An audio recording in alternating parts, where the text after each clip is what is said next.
नमस्कार।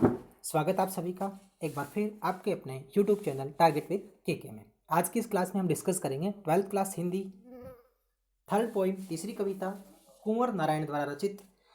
इसमें सबसे पहले हम डिस्कस करेंगे कुंवर नारायण जी का जीवन परिचय। एग्जाम की दृष्टि से जीवन परिचय +2 क्लास में मोस्ट इंपॉर्टेंट टॉपिक है, 4 नंबर का आपके पेपर में आता है। तो बिना किसी देरी किए हुए आज की क्लास शुरू करते हैं। जैसा कि आपको स्क्रीन पे दिखाई दे रहा है, ये एक चित्र है, तस्वीर है, आप समझ ही गए होंगे ये किसकी है। ये है कुंवर नारायण जी की। तो ये आपको दो तस्वीर दिखाई दे रही है। एक तस्वीर में बैठे ये किसी रचना करने में मस्त हैं, और दूसरी तस्वीर आपको बिल्कुल दिखाई दे रही है इनकी, किस तरह से ये दिखते हैं, कैसे पर्सनैलिटी है इनकी। आइए शुरू करते हैं आज का हमारा टॉपिक कवि परिचय। प्रश्न आप देख पा रहे हो कैसा आता है। जीवन परिचय, इसके 4 पॉइंट होते हैं जीवन परिचय के। तो जीवन परिचय, प्रमुख रचनाएं, काव्यगत विशेषताएं और भाषा शैली। तो पहला इनका जो पॉइंट है वो देखते हैं। जीवन परिचय, उनका जीवन कैसा था। कुंवर नारायण उत्तर शती के एक महत्वपूर्ण नए कवि हैं। उनका जन्म 19 सितंबर 1927 को फैजाबाद उत्तर प्रदेश में हुआ था। इंटर तक उन्होंने विज्ञान संकाय में शिक्षा प्राप्त की थी। विज्ञान संकाय का मतलब समझते होगी, नॉन मेडिकल। इंटर का मतलब होता है +2 12th 12वीं तक की पढ़ाई। बाद में उन्होंने लखनऊ विश्वविद्यालय से स्नातकोत्तर, स्नातकोत्तर का मतलब होता है, ये जो आपको नाम दिखाई दे रहा है स्नातकोत्तर, इसका मतलब क्या होता है, इसका मतलब होता है मास्टर डिग्री, MA यानी BA, बैचलर के बाद। BA का मतलब बैचलर, बैचलर का मतलब BA नहीं होता, यानी +2 के बाद आप जिस भी फील्ड में जाते हो बैचलर डिग्री करते हो, चाहे वो BA करते हो, BSc कर रहे हो, BTech कर रहे हो, BCom कर रहे हो, यानी किसी भी फील्ड में आप जा रहे हो, यानी बैचलर के बाद जो मास्टर डिग्री होती है तो उसको स्नातकोत्तर कहा जाता है। उन्हें आरंभ से ही घूमने फिरने का शौक था। उन्होंने सन 1955 में चेकोस्लोवाकिया, पोलैंड, चीन, रूस आदि अनेक देशों का भ्रमण किया। वे सन 1956 में युग चेतना के संपादक मंडल से जुड़ गए थे। बाद में नया प्रतीक दयानट के संपादन मंडल में भी रहे। उत्तर प्रदेश नाटक मंडली के अध्यक्ष भी रहे थे। कालांतर यानी जैसे जैसे समय बीता उन्होंने भारतेंदु नाटक अकादमी के अध्यक्ष वो बन गए थे। बाद में उन्होंने अंग्रेजी में कविताएं भी लिखी थी। शुरू में उन्होंने अंग्रेजी में कविताएं लिखी, परंतु बाद में उन्होंने हिंदी में भी कविताएं लिखना शुरू कर दिया था।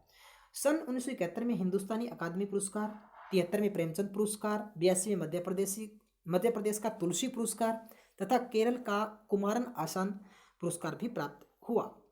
उनके इस काम के लिए उत्तर प्रदेश सरकार ने भी उनको उत्तर प्रदेश सम्मान से नवाजा। 1955 में उनको व्यास सम्मान मिला, साहित्य अकादमी पुरस्कार भी मिला, सतदल पुरस्कार भी मिला। उन्हें बाद में कबीर सम्मान से भी सम्मानित किया गया था। इन्हीं कृतियों के साथ 15 नवंबर 2017 को, ध्यान से रखना है, 15 नवंबर 2017 को उनका निधन हो गया था। परलोकवास में वो चले गए थे। तो एक आपके लिए थोड़ी सी नई जानकारी है, बुक में नहीं है तो आप इसको नोट कर लीजिएगा। तो इनका देहांत कब हुआ था, मृत्यु कब हुई थी, 15 नवंबर 2017 को। प्रमुख रचनाएं, आगे के संपादन में निकले तीसरा सप्तक। इस सप्तक का मतलब 7 कवियों का एक समूह बनाया गया था, जिनमें उनकी रचनाओं को इकट्ठा किया गया था। तो ये 4 थे। एक तो तार सप्तक के नाम से आया था, दूसरे सप्तक के नाम से, फिर तीसरा सप्तक, फिर चौथा सप्तक।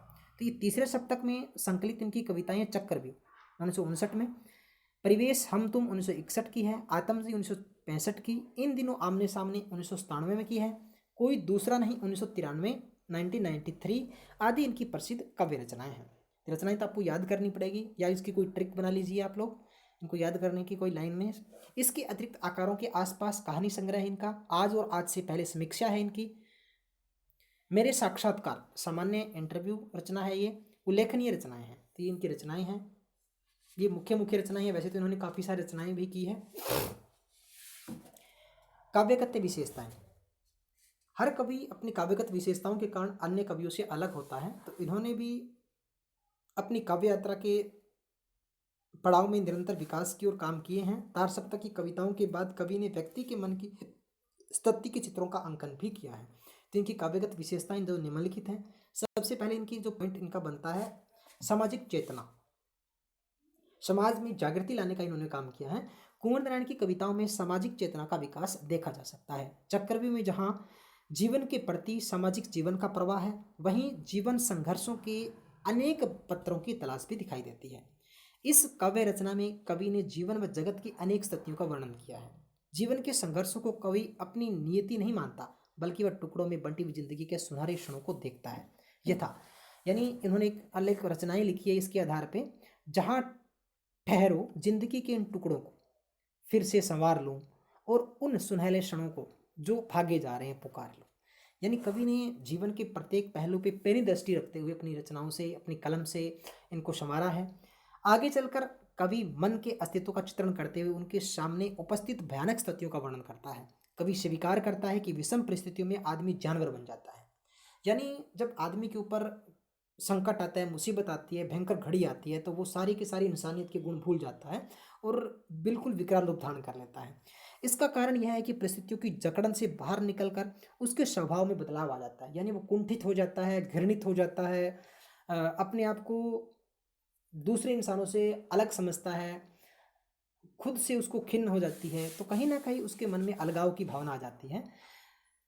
तब भी कुछ नहीं हुआ, पूरा जंगल आदि कविताएं इस तथ्य को उजागर करती है। यानी मनुष्य के वैश्यपन का, हिंसक रूप का इन कविताओं में जिक्र किया गया है। दूसरा है क्रूर व्यवस्था का वर्णन।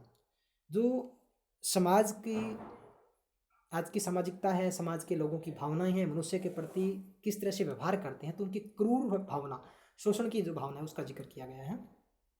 कवि अपने सामने काव्य संग्रह में उस क्रूर व्यवस्था का वर्णन करता है जो मनुष्य की स्वतंत्रता, उसके अस्तित्व को जकड़ लेती है, लेकिन इसके साथ साथ वह मुक्ति की भी चर्चा करता है। कवि आस्थाशील है, यानी आस्था है, उसे भरोसा रखता है। उसके विचारानुसार सत्ता की यह क्रूरता सार्वकालिक नहीं है। यानी जो ऊंचे पद पे बैठे हैं,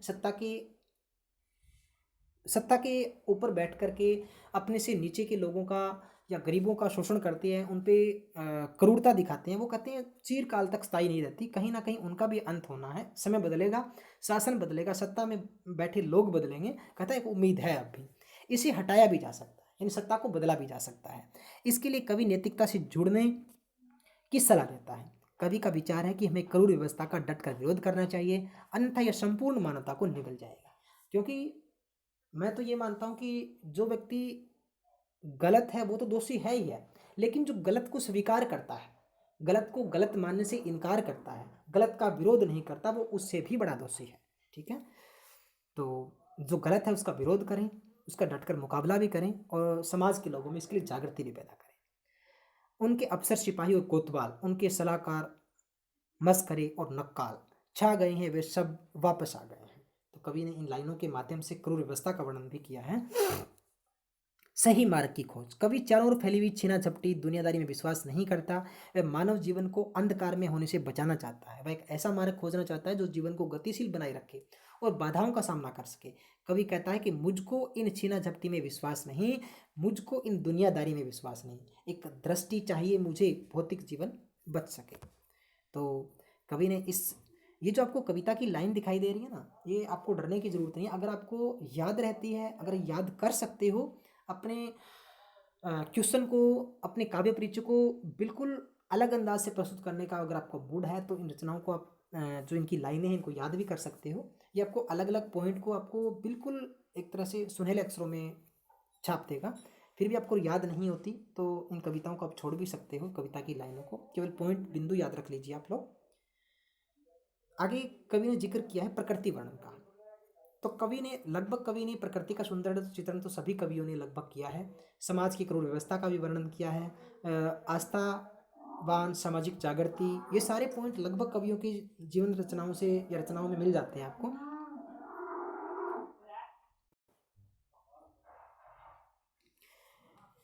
प्रकृति वर्णन। कवि ने जाड़े की एक सुबह, बसंत की लहर, बसंत आ, सूर्यास्त आदि कविताओं के माध्यम से प्रकृति के पूरे निखार का वर्णन किया है। कवि प्रकृति वर्णन द्वारा उपदेश नहीं देना चाहता, बल्कि उनके सौंदर्य का स्वाभाविक वर्णन करना चाहता है।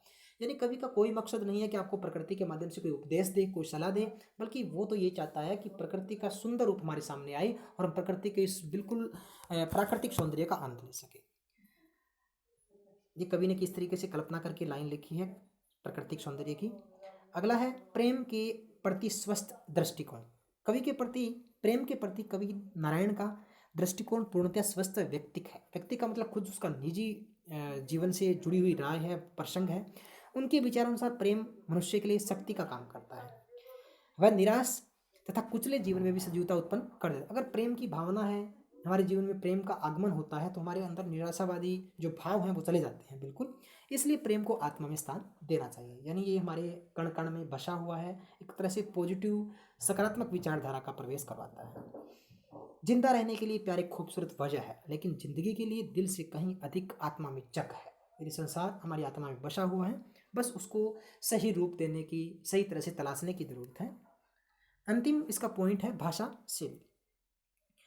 कुंवर नारायण ने खड़ी बोली के माध्यम से स्वाभाविक रूप का प्रयोग किया है। उन्होंने न तो बलपूर्वक का मतलब बिल्कुल ही जिसको कहीं आप जबरदस्ती से शब्दों का प्रयोग उन्होंने नहीं किया है कहीं पर भी, तो बलपूर्वक लोक भाषा का प्रयोग किया और न ही अधिक संस्कृतविष्ट पदावली का। कहने का मतलब इनका यही है, तत्सम और तद्भव शब्दों का, यानी जरूरत के हिसाब से इन्होंने शब्दों का प्रयोग किया है, न तो बहुत ज़्यादा टू द पॉइंट संस्कृत में शब्दावली यानी तत्सम शब्दों का प्रयोग किया, और न ही बलपूर्वक इन्होंने तद्भव शब्दों का प्रयोग, यानी मिश्रण जहां जरूरत पड़ी उसी अनुसार। कवि ने सहज सरल बस भावानुकूल छंदों, बिंबों, प्रतीकों, अलंकारों का प्रयोग किया है। ये तो हर कवि की भाषा में आपको मिल जाएंगे लगभग जरूरत के हिसाब से, पाठक की रचना के आधार पे, कल्चर के हिसाब से आपको जरूरत पड़ेगी इनकी। उनकी कविता को पढ़कर पाठक आत्मीयता का अनुभव करता है, यानी ऐसा लगता है कि खुद वो उनके जीवन से जुड़ी हुई रचना है, यानी उसकी आत्मा में ये चीज़ बस जाती है और उसको एक तरह से आत्म अनुभूति वो करता है इसको पढ़ करके। छंदों के बारे में उनकी दृष्टि खुली है, क्योंकि वे सभी प्रकार के छंदों का प्रयोग करता है। यही नहीं, उनकी कविताओं में अनुप्रास, उपमा, रूपक, उत्प्रेक्षा यानी लगभग सभी अलंकारों का प्रयोग उन्होंने सहज रूप से किया है। उपमा, जहरीली फफूंदी सी उदासी, तो सी आ गया, फफूंदी सा से सरिस के उपमा की पहचान है। मानवीकरण, धूप चुपचाप एक कुर्सी पर बैठी है। देखो, कुर्सी पर बैठने का काम तो इंसानों का है, तो धूप कुर्सी पर चुपचाप बैठी है, मतलब प्रकृति को मानव का रूप दिया इन्होंने, धूप को एक मनुष्य का रूप दिया इन्होंने, तो किस तरीके से उन्होंने प्रकृति को मानवीय रूप दिया है। तो इस तरह से लगता है संक्षेप में मतलब कम शब्दों में हम कह सकते हैं बिल्कुल टू द पॉइंट कि कुंवर नारायण नई कविता के प्रसिद्ध हस्ताक्षर है। यानी नई कविता जो युग आया है उनसे जुड़ी हुई बात है। भाषा और भाव और भाषा दोनों दृष्टिकोणों से उनका काव्य आधुनिक युग बोध से जुड़ा हुआ है, बिल्कुल नई विचारधारा के साथ उन्होंने रचनाएं रची हैं।